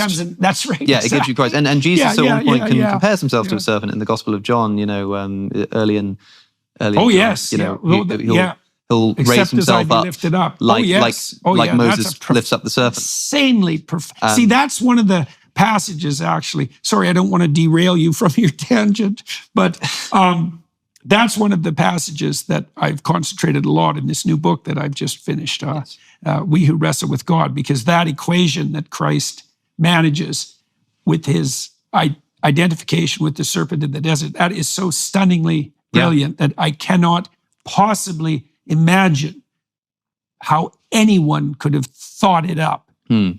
It's to identify him with the source of the poison, that to gaze upon, what would you say, redeemed the Israelites in the desert. There's so much in that it's really a kind of miracle. That serpent on the stake, that's Asclepius. It's the same symbol. Yeah, I think so. That just in itself is something stunning. There is something amazing there. I think, of course, well, obviously, I'm not going to go as far as saying that I can't imagine that was thought up. Maybe not by somebody. It's complicated with the Bible, of course. And there's a lot to say there. I mean, the author of the Gospel of John is obviously a sort of theological genius in the way that the authors of the Synoptic Gospels at least weren't as much. So it's believable to me that could be the case. But besides the point, because that's another complicated thing to talk about. But when I first, it wasn't the first time, but the first time I really tried to read the Genesis account of the Garden of Eden. And I was doing it in the service of sort of producing a video. I want to revisit the story, make sure I sort of understand it properly. I'm reading this text, and God says, you can eat of any of the trees, but not the tree of the knowledge of good and evil. And immediately you think to yourself, oh, why not? Why wouldn't? And some people like to say, it's because that's actually, by eating of the tree of the knowledge of good and evil, you get to dictate morality. So it doesn't read like that to me. It reads to me like knowledge of good and evil. Let's just take it at face value to start with. It's like, why not, God? Why not? Well, we're not told, but don't do it. because in the day that you eat of it, you shall surely die. Yeah. Now the serpent comes along, and the serpent is described as more cunning than any of the animals that God created. Yeah. I don't speak Hebrew, unfortunately, but where it says, for example, more cunning than any of the beasts that God had created, that could mean of all of the beasts that he'd created, or more cunning than the beasts that he had created. Almost as if this is a being in the garden that God himself didn't actually create, or God isn't sort of connected to in the same way. Because why is the serpent there in the first place is a question that's worth asking. Okay, that's for sure. So you have the serpent, and that word cunning. I thought to myself, well, what does that mean? So I looked it up, and it's the word like arum or arum. I don't know how to pronounce it, but I looked elsewhere in the Old Testament, and it's used in a few different ways. It means cunning, it means subtle. Subtle, yeah. Throughout Proverbs, it's used consistently to mean sensible, or to mean prudent. And so there's one reading of this. Now the serpent was more sensible than any of the other beasts of the Garden of Eden, and he comes to Eve and says, "Did God say that if you eat of that tree, you'll surely die?" And she says, "Yeah, that's what he said." And he says, you will not surely die in the day that you eat thereof. God just knows that you'll become like him, knowing good and evil, and he doesn't want that. So Eve looks at the fruit, and she eats the fruit. And does she die in the day thereof? Well, again, a complicated question, but on face value, no. She doesn't die. She gives them to Adam, he doesn't die. And what does happen? Well, God says to them, or God says, "Now they have become like us, knowing good and evil. They must be banished from the garden, so they do not outstretch their hand and eat from the tree of life." So it seems to me that you've got this serpent who could plausibly be described as the most sensible of the animals, telling Eve seemingly the truth. The people who regard Milton's Satan as an admirable revolutionary tend to have the same attitude towards the serpent in the garden. And it's a very complicated issue, because even to the degree that the serpent is an agent of Lucifer, which I think is an extraordinarily profound reading and overlay on that initial story. I think it's remarkable. Lucifer is the bringer of light, right? Yeah, the spirit of enlightenment. Jesus himself is referred to as Lucifer at one point in the gospel, which is quite a fascinating side note. I guess the question is, illumination to what end? I do think that the interpretation that you rejected with regard to the consumption of the fruit of the knowledge of the tree of good and evil is moral presumption. It's the sin that Nietzsche suggests to everyone as the medication for the death of God. We have to define our own values. Yeah. It's like, no, we can't. But it's knowledge of good and evil. But it's more than that. It's the consumption of the essence of moral knowledge itself. It sounds to me that I can never, contradict an exegesis. So it's sure that might be the case. But if I read this text naturally, if I just say, how does this naturally read to me? Yeah. It reads to me like you have, and that's why I brought it up, because you consider this Gnostic tradition, right? The evil demiurgic creator of the universe. And you have, and the author of the Testimony of Truth says, what God is this? What God is this? That firstly, condemns man for wanting to eat of the tree of the knowledge of good and evil, and secondly, lies to him about what's going to happen when he does, and recognizes, and we're missing 50% of the text. It's ripped to shred. These Gnostic texts, it's fascinating. Yeah. I think the Gospel of Judas spent about 30 years in a safety deposit box in New York City and nearly destroyed the whole thing. It's a fascinating story. But so we don't know for sure, but there's a point where it seems to identify this serpent with Christ, with Jesus. And reading that, I'm like, that makes a lot of sense to me on a surface reading of Genesis. The ambivalence about the human rise to self-consciousness. Right? Is that a good, or is that something good or something evil? Well, because why does God then say, now they've become like us, knowing good and evil, they must not be allowed, we must banish them, lest they reach out their hand and eat from the tree of life. Yeah. And sort of then guards Eden with the cherubim, with the flaming sword. It seems to me like God is saying, because we're told that because of the fall, now man can't inherit eternal life, and Jesus must come to save him. Yeah. But as soon as they eat of this tree, God banishes them. They don't see. God banishes them, and then says that they mustn't. I don't have an interpretive problem with that for part. Life. Yeah, that's. I don't know what sense to make of that. I should ask Jonathan Pajot, because I suspect he'd have something to say about that. Yeah. I think that the one way of interpreting the account of the fall is that it was the inevitable consequence of Adam and Eve's overreach. Sure. And so they end up banished, not so much because God wants them out of the garden, but because in their pride, they threw themselves out of the garden in their overreach. And I wrote about this. It's very hard for me to generate the entire interpretation on the fly. I wrote about this extensively in this new book that I'm publishing in November, trying to take apart that particular issue. Because what seems to happen in the Adam and Eve account is that you have an allusion to the function of male and female consciousness. First, you have Adam, who names and subdues and orders, right? And so he's an extension in some ways of the Logos, right, in human form. And God's curious enough about that to bring everything to Adam to just see what he'll name. Yeah. But the command is for Adam to put everything in its proper place in this hierarchical organization with its proper name. And Adam can do that if he's an adequate and faithful reflection of the Logos. Then Eve is created as the counterpart to that. And it's something like, well, there's an ordering tendency and there's the order that produces. But then there are things that are on the margin that aren't accounted for by the divine order, and they need a voice. And Eve is the voice of, you think about this biologically, what does a woman do in the context of a family? She brings the attention to that which is vulnerable and has not yet been properly incorporated. So, well, what do you mean by that? Well, imagine that you have a well-constituted family and there's a new baby. Well, the baby doesn't fit in. The baby is an anomaly. The baby is an individual that has its own idiosyncrasies. Yep. And the mother, who's sensitive to the needs of the infant, she's going to be the voice of that. She's going to knock on the door of the ordering principle and say, you need to make some adjustments here so that what can't fit does. It feels, because, yeah, and again, I'm trying to understand what you're saying and trying to be charitable. It does seem to me that this is an unnatural interpolation in that sort of. It seems like maybe it's too much. Like I don't know if that's because you can make that work, right? You can make that work, but there's always this is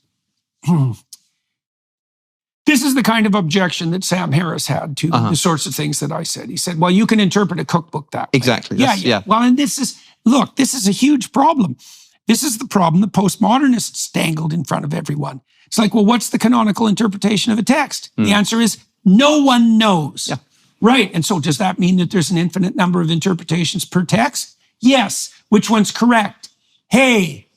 Now, that problem, I think, to some degree, has actually been technically solved. Well, the large language models do this. Okay. You bet. Right. So I've been talking to one of my colleagues about a new discipline, which is something like computational epistemology. Well, because the large language models track patterns of interrelationships between words. Okay, so when you're trying to interpret something like the story of Adam and Eve, the story is the words, the story is the letters, the story is the words, the story is the phrases, the story is the sentences, and the paragraphs, and the chapters, and the whole biblical corpus, plus the entire bloody culture. And all of that bears on those interpretations. So you say, well, am I overreaching my interpretation in relationship to Adam and Eve? And I would say, well, that's a very difficult question. And it's possible to overreach and it's possible to overinterpret. I mean, specifically with the female in the family. Well, the thing is, though, that there I mean, is... could any other person, like having not listened to this conversation and not spoken to you, Taoists would know that. But any other person in the world sort of read the story of Adam and Eve and similarly say, well, I think that this is because Eve is representing what a woman does in a well-oriented family, which has to do with, when you have a child, it's sort of it's an anomaly, it's something new, and it's the woman that brings that. Well, that's Eve. Eve stands for the voice of the serpent. Right? Yeah. The thing that's excluded. That's true. But that's exactly the point, is that's exactly. So would someone else come to that conclusion? I would say, well, people can make that decision for themselves when they read the text. But I would say it's very much in keeping, let's say, with Taoist interpretations of what masculine and feminine are. It's not an infallible way to understand whether an interpretation is correct, but I think it's helpful to know if you read a novel, there's that sort of joke that school children make about, like, it doesn't matter what a novel says, it'll be like the curtains were blue, and the English teacher will say, well, let's unpack that, let's look at what that means. Yeah. You know, right? And people make fun of that because that's their experience in school. Yeah. I think that one way to understand if we're doing this appropriately is if two people simultaneously think, oh, actually, the fact that the curtains were blue is significant here if you consider this. So it seems to point to that. If people can independently, even if they don't get it quite the same, recognize that that's significant. Yeah, well, it's helpful to understand that there's something. Yes, definitely. There's something legitimate about that kind of analogy. Definitely. This is actually part of the reason that I became so interested in the Jungian Iliad, Eric Neumann's school of mythological interpretation, because that's exactly what they did. Was they took patterns of interpretation, let's say of masculine and feminine, from multiple cultures and looked for overlap. Yeah. Okay, when I wrote Maps of Meaning, so I did that. I used the Jungian works in that regard, but I also used what I knew about neuropsychology and neuropsychopharmacology, with the presumption being that if all of these pointers pointed to the same thing, it was probably there. That's multi-method, multi-trait construct validation fundamentally. And the notion is that your senses do the same thing. If your eyes and your ears and your sense of smell and your taste and your touch all report the same thing, then you have a reasonable probability of surviving if you assume that it's true. Now, that's not perfect, because the reason we talk is that I don't want to just rely on my own senses, even though there's 5 of them. So I've got a quintangulation happening, which is a pretty decent way of specifying truth. I want to know if your perception shows concordance, right? Sure. We want this converging evidence. Now, it's trickier with textual interpretation. Partly it's trickier too, because mere consensus is not sufficient. You need deep expertise. Okay, so why would I say that?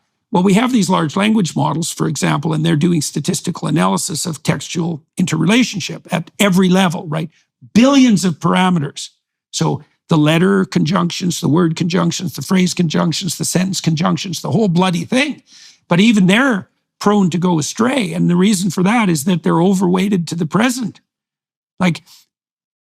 So we have the alignment problem as a consequence, which is, well, how do we trust the AI interpretations? Well, the same problem obtains for human beings, the alignment problem. How do we align ourselves? Well, that's what a classical education did. Right, and that was steeping in the ancient texts. Why? Because the ancient texts are distillations of patterns that have existed over thousands of years. And if you know the patterns, you orient yourself properly. And that also makes you immune to... See, the problem with the convergence notion is it can produce a false consensus. Like all the Nazis agreed. Yeah. Well, that's a problem, because they were wrong. Do you think we should be sending ChatGPT to Bible school? Absolutely. Absolutely. Well, I have a colleague, we've been training AI systems on classic texts. They're way more useful. Yeah. I use one all the time. We haven't released it. How is it more useful? Do you It's not woke. Seriously, it's not ideologically addled. Right, but surely it is. It's ideologically. It's ideologically controlled and confined, just in a different way. No. I don't think it's ideologically confined. An ideology typical postmodern. Ideology doesn't need to be bad, especially given that, like, as a non-believer in Christianity, I see Christianity as an ideology, right? That's a good objection. This goes back to the point that you made. This goes back to the point you made about people taking the right to themselves to define the moral order, let's say, in the Garden of Eden. Okay, so what's the problem with that? The problem is that the proper interpretation is bounded by the actuality of the cosmic order, right? So it isn't, the postmodernists say, well, it's just one ideology. It's either this one or this one. But then that's all grounded in power, as it turns out. So they've got something at the bloody pinnacle anyways. That philosophy either degenerates into a kind of incoherent nihilism or it turns into a power play. It's like, no, there are canonical interpretations. Well, what are they? Well, that's what's encapsulated in the religious text is canonical interpretations. Okay, why are they canonical? Okay, I'll give you an example. You tell me what you think about this. Is good. This is a good rejoinder to Dawkins' selfish gene. Right. Okay, so God is conceptualized in the story of Abraham as the call to adventure. Yeah. Okay, so Abraham is privileged. He's rich. He's in a state of infantile security. He doesn't have to do a damn thing till he's like 70. He has rich parents. He doesn't have to lift a finger. Mm-hmm. Okay. And then a voice comes to him that says, get the hell away from your zone of comfort. Leave your family, leave your tent, leave your community. Go out in the world.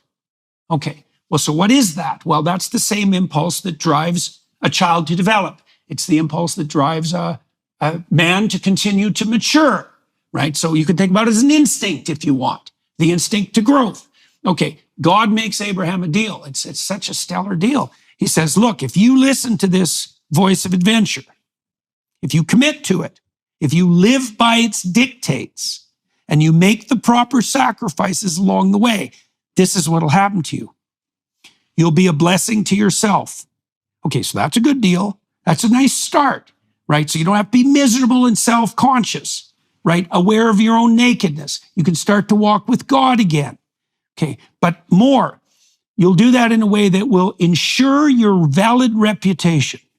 So that's a good deal because you want to have a reputation that's distributed in the social community, obviously. And if it's based on something real, so much the better. Then you're not a charlatan or a fake or a psychopath. Okay, but that's not all. He says, you'll do that in a way that will enable you to establish a permanent dynasty that will cascade down the generations. And that's not all either. You'll do all that in a way that's beneficial to everyone else. So this is so cool because it speaks of, it's something like the tree of life. It speaks of a concordance, right, between the instinct to mature and develop, that calling of adventure, the pathway that actually works best for you, the pathway that works best for you and establishes something permanent in a manner that enhances your reputation, that cascades down the generations.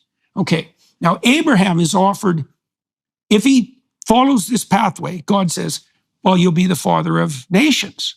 Okay, so now imagine this. This is contra the selfish gene, let's say. The human pattern of reproduction. Dawkins' mistake was that he thought reproduction and sex were the same thing. And they're not. They're not, especially not in the human case, because human beings are high investment, long-term maters, right? Sure. So we have very few offspring and we invest like mad in them. Pair bond, you live long enough to be grandparents, you put okay, so that means that to be the proper father, you have to act out a sacrificial ethos. Okay, the idea in the story of Abraham is that if you act out that sacrificial ethos properly, which aligns the spirit of adventure with the harmony of the community, you will act in a manner that best ensures the long-term survival of your offspring, right? So you can imagine it's not just the contribution of sperm to egg, it's the development of an ethos of paternal care that increases the probability that your children will be successful, but also in a way that increases the probability that their children will be successful. All right, so that's an alignment with a genuine cosmic order. It's not arbitrary. And so there are interpretations, we'll say, they're not just ideologies. They're not just arbitrary interpretations of the way the world lays itself out. They are in harmony with the cosmic order. And that's what makes them deep, sacred, fundamental, and in the truest possible sense. That is the proper rejoinder to the postmodernists. It's like, see, this is why they insist. This is why they're so anti-science in their ethos too. And this is where Sam Harris has got a point, because Harris likes to make a case for objective morality. Objective. It's like transcendent is the right word, not objective. But did it actually happen? I'm kidding. What I was really interested thinking about that, and I just had 3 hours with Sam Harris where we sort of went around on that question, and I agree that I think his system fails essentially for what it's worth. He's got a point. He wants to ground morality in something that isn't a mere postmodern illusion. And there's something to be said for that. I want to know how much, like, the story of the Old Testament or the Hebrew Bible, the story of Abraham. Okay, train a large language model on that because it's integrated into the cosmic order, however you want to say it. how far do you go with this? I mean, like, do you train this model on the New Testament? Know. Do you train it on the epistles? We're playing with that. I don't know. Do you train on John Milton? Good question. Dante. Ovid. So imagine, that's a very good question. So imagine that at the foundation, you have the biblical library. Okay, but then you have, like you said, the secondary literatures. What about the Quran? We want to train a separate one on the Quran. Keep them and then we want to have them debate. Yeah. Well, what's really interesting in the case of Islam, because there's an insistence in the Islamic world that the entire epistemology is actually contained in the text and nothing else. I think the mistake that people make in comparative religion between Islam and Christianity is that they think that the Bible in Christianity is what the Quran is in Islam. Yeah, right. That's just not the case. In Islam, the word becomes a book, and in Christianity, the word becomes a person. Yeah. I think Jesus is to Christianity what the Quran is to Islam, right? Absolutely. That's probably that's a big difference. I think that's a mistake that people make, partly because, the Quran is infallible. Right. You can't think that any word of the Quran is wrong because it's the literal and altered word of God. Whereas with the Bible, you've got a bit more leeway, say it's mythology, or maybe there's a historical contradiction, but it's not actually that much of a problem. However, if you had Jesus in front of you, you can't contradict him, right? I think that's an important distinction for people to keep in mind. That also makes the logos the living word. Yeah, right. It makes it more difficult to put forward the somewhat naive criticism that I think people often make of the Gospels as contradicting each other. Because again, like we're talking like historically here, was Herod on the throne at the same time Quirinius was the governor of Syria as Luke says? Yeah. And it's sort of like, in a sense, who cares? I mean, one of the points that my friend John Nelson has made brilliantly is, have you ever come across the concept of the, what do they call it? The Churchillian drift, where a bunch of quotes that Churchill never said just get attributed to him. I find that the best breakfast is that's part of the pattern of mythologization. If someone says, I think they fall into his orbit because they're of his type. I think the best breakfast in the morning is a glass of champagne, a hearty glass of champagne, right? He never said that, but people sort of think maybe he said that. Sounds like something Churchill might have said. Exactly, same thing happens with C.S. Lewis. Now, the point that my friend John pointed out to me was that, well, if all you had, the only information you had about Winston Churchill was a book of apocryphal quotes that people had attributed to him and agreed that he'd said, you'd still probably get a pretty good idea about who Winston Churchill was. It might be easy to just toss all of your discipline to the side for the summer, but a life of greatness doesn't happen by taking the easy route. The Hallow app offers an incredible range of guided meditations and prayers that are designed to help you deepen your spirituality and strengthen your connection to God. With Hallow, you can embark on a journey of exploration, diving into different themes and types of prayer and meditation. From gratitude to forgiveness, each session offers a unique experience, sparking your curiosity and deepening your spiritual understanding. You can choose different lengths of meditation to fit your schedule, whether you have a few minutes or an hour. With its user-friendly interface and hundreds of guided meditations, the Hallow app has quickly become a go-to resource for people seeking spiritual growth and healing. You can download the app for free at hallow.com/Jordan. It allows you to set prayer reminders and track your progress. Hallow is truly transformative, and it'll help you connect with your faith on a deeper level. Don't lose your prayer habits this summer. Maintain your peace and deepen your relationship with God. Download the Hallow app today at hallow.com/Jordan for an exclusive 3-month trial. That's hallow.com/Jordan. Yeah, well. And that's something you can do with the Bible. Well, that's partly because or the Gospels. You put something, you see, let's say that there's a shape, there's a 3-dimensional shape on the wall, and you want to, the wall's like flat white, so you can't really see it. So what you want to do is you want to throw a bunch of like garbage at the wall, so to speak. And the outline, despite the fact that everything you throw at the wall is garbage and it lands in many different places, if you throw enough of it at the wall, you'll get the shape. Yeah. Well, it's partly because you could imagine that there's a set of sayings that have been misremembered, but a fairly comprehensive set.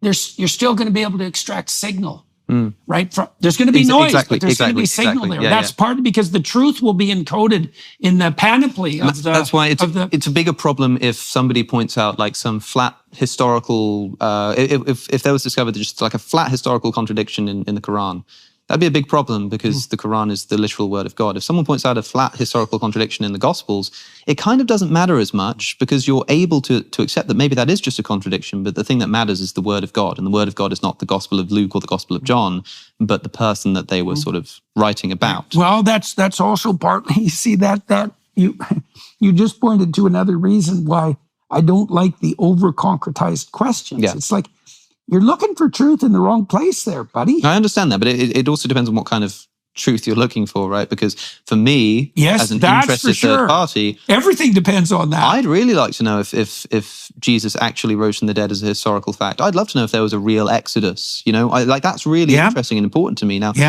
as somebody who doesn't believe that those things did happen, I still have access to the meaning of the story of something like a resurrection. Well, let's assume, just for the sake. But I'm not a Christian. It's not enough for me to say, well, do I believe that, self-sacrifice is at the basis of a meaningful life? Oh, maybe. But that's not enough to make me a Christian because I don't believe it's the case. I'm quite interested, actually, how, you're obviously quite attracted to Christianity and the Christian story.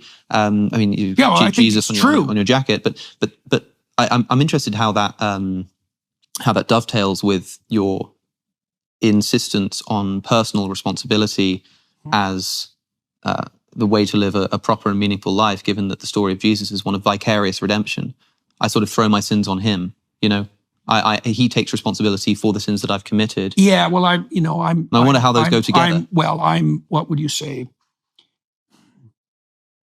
No, Jesus it's really good. Clean up your room for you. It's really good to have a divine ally. And I think the more unerringly you aim upward, the more you walk with God. Mm-hmm. And that does mean that Christ is beside you. Mm-hmm. And so that is a reflection of the truth of vicarious redemption. But that doesn't mean you have nothing to do. Right? And Christ makes that very clear in the Gospels. Not everyone who says, Lord, Lord, will enter the kingdom of heaven, right? Only those who do the will of my Father. You must be willing to hate your brother and your father. There's a tension there because the vicarious redemption idea is a reflection of the mercy of God. It's like if you, and I believe this to be the case, as I said, if your aim is upward, then God is your ally, right? And so he's there with you, bearing the cross, but you're still obliged to carry it, right? And you see that in the story too. That's embedded in the Passion story because there's an insistence in traditional Christianity that the suffering and the death that a man would experience in that situation were real, despite the fact that God was also experiencing it, right? So there's this duality. And I think that's reflected in the idea of vicarious redemption when it's understood properly. It's like, yes, you'll have, here's another way of thinking about it, is that if you aim upward unerringly, you have the spirit of what's good. What are you saying? You've established a relationship with the spirit of what's the highest good. Well, then that's with you. And that's not just a reality. It's like the ultimate reality. It's partly, it's Nietzsche even alluded to that when he said, if you have a why, you can bear any how. Yeah. Well, what why? Well, the ultimate why. Well, what does that enable you to do? To bear the ultimate how. And that's exactly what the Passion story is. And so there is a vicarious redemption there because if you do it properly, you don't have to do it alone. But that doesn't mean that there's nothing on you. And you see that too. There's an insistence in the entire biblical library that what humans are called to do is real. Like we're made in the image of God. We're participating in the process by which possibility is transformed in order. We're building, as far as I'm concerned, we're either building the city of God or we're building its alternative, right? With the domain of hell. Actually, really, as well as metaphysically. I mean, it's interesting you say hell and actually in the same sentence because well, it's easier to believe in hell than heaven. Well, one of the other criticisms that I made of you in this video was that I felt like you were appropriating religious language illegitimately to apply a sense of the sacred to profane things, to mundane things. And that's perhaps one example. So I can give you a few examples. I mean, one is implied in what you just said there, but you said it, I think, explicitly to Matt Fradd recently on Pints with Aquinas, where you said, if you have studied any amount of history and you don't believe that hell is real, right, then you're an idiot. Yeah, definitely. Now, I understand, I think, what you mean by that, because hell, like, hell is a place on earth in many respects, right? Like if you study history and you look at just like what levels of depravity humanity can sink to, like, and you could quite poetically say, well, if hell isn't the right word to describe that, then I don't know what is. Right. Say something like that, right? But clearly, a theological conception of hell does not exist on planet Earth. It's somewhere you go after you die. It's not so clear. I wouldn't say it's so clear. Well, certainly not in the Jewish tradition. And okay, Dante? Maybe not in the. Okay, maybe not. But like, I mean, like a modern Christian who asks you, for example, do you believe in hell? And you know that what they mean. They mean the place you go after you die. The place you go after you die. Then when you respond and say, sort of, well, of course hell is real. Well, you don't believe in hell? Have you studied any amount of history? If it's sort of, it feels like you're sort of describing two different things. It's a simplification. The other area where this largely happens, I think, is when you've said that the very act of doing science. See, there's a concordance there between that concept of eternal punishment in the afterlife and the hell that unites all totalitarian states. But I don't know what the concordance is. Like I don't understand. Like, do you think and I don't speculate generally on anything that's, let's say, beyond death. I mean, what the hell can you say about that? I don't have anything to say about that. But that's another I don't know point, right? So if I ask you, for example, do you think that Hitler is being punished now? I mean, he's dead, but is he being punished? Or did he ever get punished? The answer to that question is something like, what is the relationship between the evanescent consciousness of man and eternity? And the answer is, we don't know. Yeah, when Matt Fradd asked you, do you believe in an afterlife, you said that something like your behaviors or your actions resonate through eternity. There's that, which is, in a way, an evasive answer too. But the thing is, we don't understand. We exist in relationship to the infinite, obviously. What that relationship is, no one knows how to conceptualize that in the final analysis. I don't understand the relationship between our binding temporally and eternity. Like, is there something permanent about our conscious experience? I don't know. I think you excite your Christian listenership when you say, like, not only, do I believe in hell, but you can't not believe in hell. I mean, are you serious? You seriously don't believe in hell? And they think, here's a strong sort of warrior. Well, and you go, the other but then they realize that what you mean by hell is just it's so... lots of human suffering and catastrophe, on planet Earth. But it's more than that, because because it is the case that the invitation to hell is offered by the eternal usurper of the moral order. That's true. You end up in hell because you lie. That's also true. And so... But when you say that's true, you end up in hell because you lie. Yeah. What do you mean? The totalitarian state, you're not allowed to use the word hell, right? Like, what is the thing you're describing? You end up where? In a totalitarian state. Yes. And that's fine. A state of ultimate misery. But I think this is where somebody might be prone to confusion. And you could say that's their fault, maybe it is. But if somebody's listening to you and do you believe in hell? And you say, of course I believe in hell. How can you not believe in hell? And they go, thank goodness, because that of course is my worldview. I'd love to know how I can defend my vision of hell. And then they realize that when you say hell, what you actually mean is something like totalitarian human regimes. I guess I mean at least that. Sure. Right? And so fine. I'm often trying to make a minimal case, right? If I'm trying to elaborate on the meaning of a religious text. What I'm trying to say in all humility is it means at least this. Now, does that cover the entire territory of the meaning? That's very unlikely. You're going to give an exhaustive account? I don't think so. What does that mean in eternity? It's the same question, and then we should draw this part to a close. It's the same question in some sense as the reality of the resurrection of Christ. So the Christian interpretation is Christ defeats death and hell. Okay, well, the logical objection to that is, well, where's the evidence for the defeat? Since death still exists and so does malevolence. Yeah, sure. Well, the Christians then will escape, so to speak, into something like a symbolic interpretation and say, well, it's true in eternity. And I think fair enough. I do believe that the idea that Christ defeated death and hell is true, but I don't know what that means. Yeah.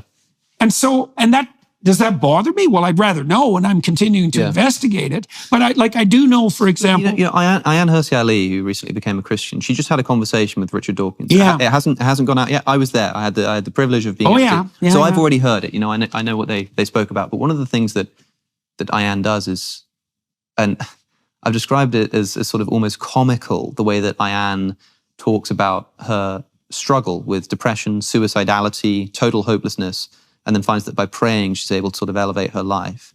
And then cuts to Richard Dawkins, sort of, but do you believe that Mary was a virgin when she gave birth? It was funny. It was, I couldn't... Level of analysis problem. At the same time, I sort of understood it. And Dawkins says, but surely when you go to church and you're having these feelings, Ayaan, you must recognize that the things he's saying at the pulpit are nonsense.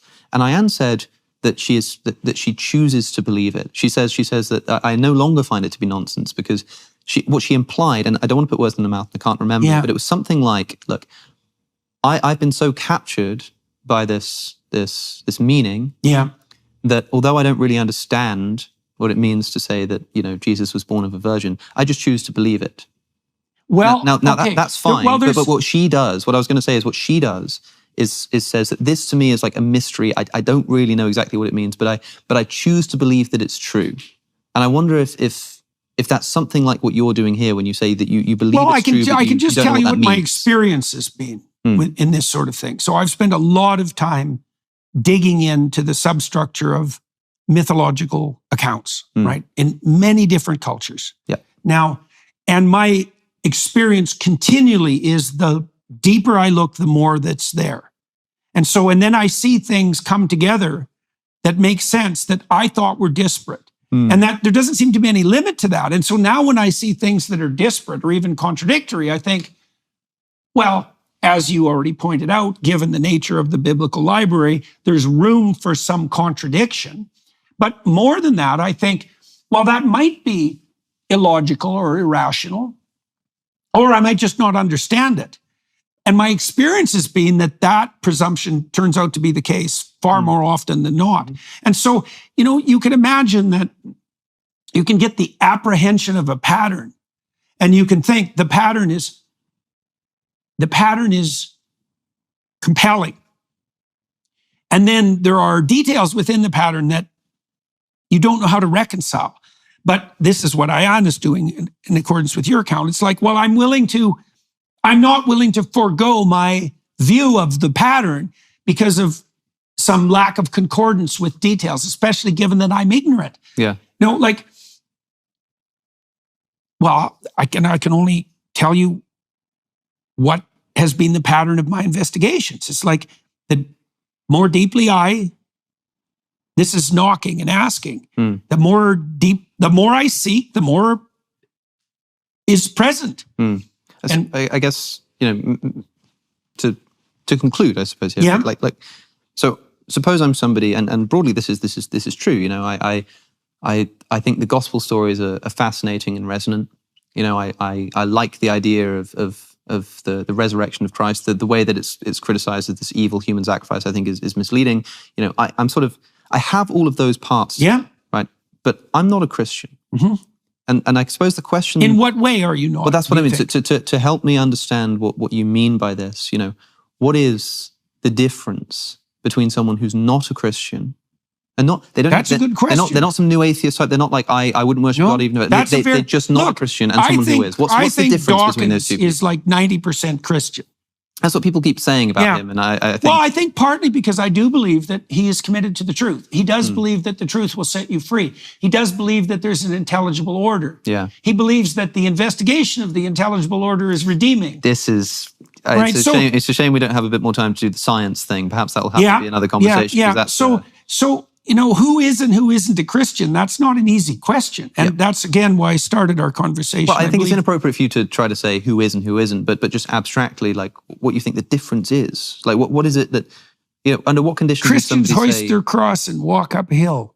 Right, okay, so I've heard you say that before as well, right? But, like, But that is what I think. That's the difference. Not to sort of try to be too left-brained about this, but like in practice, what do you mean? Or like perhaps two sort of symmetrical questions.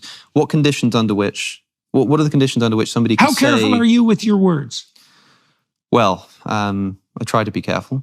Okay. Well, that's a good approximation to Christian conduct, right? Because that's worship of the Logos. Fine, but right, I mean, but that's really a serious part of it. I don't know if that will be enough. I certainly don't know if the word worship there is particularly appropriate. How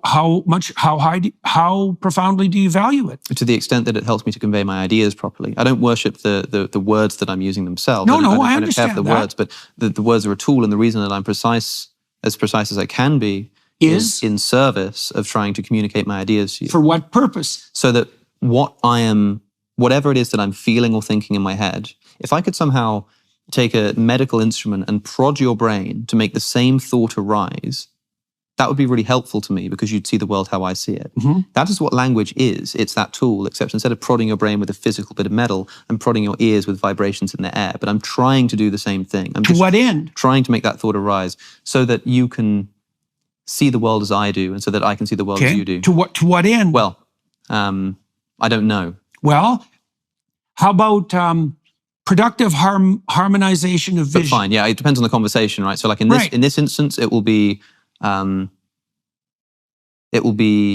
I came into this conversation, I suppose, with a goal to more thoroughly understand your worldview, which is more specific than usually with these conversations. It would be, let's try to learn something from each other and convince each other of something. And in this case, I really was just fascinated to sit down and try to understand, what does Jordan Peterson think about religion? Mm-hmm. Like that's probably the goal, which maybe is a slightly inappropriate goal to come into a conversation with, but that's really what I've been trying to understand. So I suppose that's the goal. So it's the idea.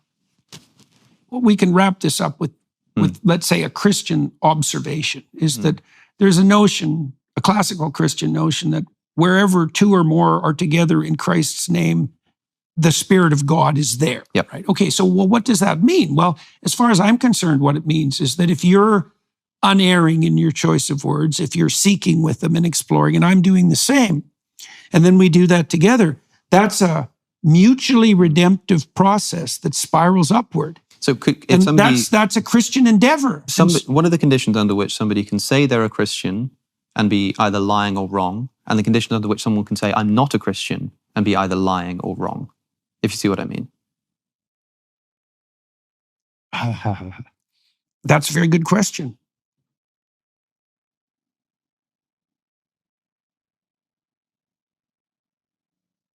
Well, something came to mind right away when you asked that question, like pretty much instantly. It said, the redemptive... There's a reason that Christ is represented as the person who took the sins of the world onto himself. Well, that's the essence. It's like the world is a fallen place, and you have the responsibility to do something about that. And the degree to which you take that responsibility onto yourself, that's the degree to which you are Christian follower of Christ. I suppose it's not an on and off switch. That was it's unfair to frame it as such. I suppose it's not like you either are an on or off switch. It's not like you're. Well, I think you want to make a Christian or you're not. Well, it's like you're more or less. When Jacob decides to be a good person instead of a bad person, he builds an altar and it signifies his willingness to sacrifice his past self. I think that people decide in many ways, and maybe multiple times, whether they're going to aim up or not. Now, that's that initial commitment. So it's like a baptism in a sense, that you've decided that you're going to aim up. Okay, well, now you can do that badly because you will. And you see this in the Old Testament accounts of the prophets all the time. A lot of them are pretty reprehensible when they first find their feet. But you can stumble your way uphill. And that is the essence of Christian belief, is to stumble your way uphill with the maximum load you can bear. And the thing that's so fascinating about that is that that's also the pathway of maximal meaning. And that meaning is exactly what enables you to bear the load. So it's a very it's a very paradoxical, what would you say? It's a very paradoxical reality. And I think the essence of the Christian faith is the imitation of Christ. It's not the mouthing of the words. Now, that doesn't mean the words shouldn't be in accordance with the commitment. They should be. Yep. But the commitment can't be reduced to the utterance. The commitment is the carrying. Yeah. Right. And the carrying in relationship to a goal. In the imitation of Christ. It's in the imitation. The text, I mean, the book, the imitation of Christ. You won't be judged on what you say, but what you've done. Yeah, well, and I don't mean, that also doesn't mean that the treasure that you stack up on earth is an indication of your transcendent value, right? You shouldn't fall into the justification by works heresy. Right. But with that coda firmly in mind, I don't think there's anything in that proposition that isn't in accordance with the gospel accounts. Christ calls on his disciples to be followers, right? To walk the same path. And they're given the power to do the same things because of that. And Christ says himself that the people who come after him, which means us, will be capable of more than he managed. Right. Well, that doesn't mean that there's no redemption by proxy, let's say, because we already covered that, is that if you aim up, you have the Spirit that's inviting you up. You've invited it to take residence in you. And that's true. That's true, as far as I can see. I think it's the most accurate way of construing the situation. That does give you a form of, it gives you what I am found, right? It gives you a spine. But that doesn't mean you don't have a cross, right? And that you see that insistence in the gospel accounts. As I said, the insistence that Christ suffered as a man despite having God, being God. Those are both true at the same time. So the Christian pathway is the pathway of maximal self-sacrificial responsibility. Right. Well, I hope those who have been wondering whether you should be legitimately called a Christian in their worldview, in their version of Christianity, will be helped by this conversation. I mean, I suppose that's in part what I'm trying to do too here, is for people who say to you, just say what you think. It's complicated, but hopefully. Well, I am trying to say what I think. It's just that the world's a complicated place. Yeah. Well, hopefully we're helping to make it. It's nice to get your words in pristine order, but the more complicated the topic, the longer it takes to manage that with stellar precision. Yeah. Well, it's taken us probably nearly 2 hours now just to get about around to the idea of maybe you don't know if the Jews walked through the Egyptian desert, but maybe that also they're still walking. Maybe they're still walking. Good to talk to you. It's been fun. All right, so everyone, I'm going to continue this conversation. We're going to continue this conversation on the Daily Wire platform, and so I think I'll talk to Alex a bit more personally. I want to find out how he managed his podcast and why he's interested in the things he's interested in, what his pathway to that occupation was, and what his hopes for the future are, and all of that. And so if you want to join us on the Daily Wire side, please do. Thank you to the film crew here. We're in LA. Right, we're in LA. And thank you very much for coming all the way from London. Of course. It's very good. And it was a fine conversation. Much appreciated. Yeah, enjoyed it very much. And thank you, all of you who are watching and listening, for your time and attention. Well, hopefully we'll see you on the Daily Wire side. And if not, then, for the next podcast.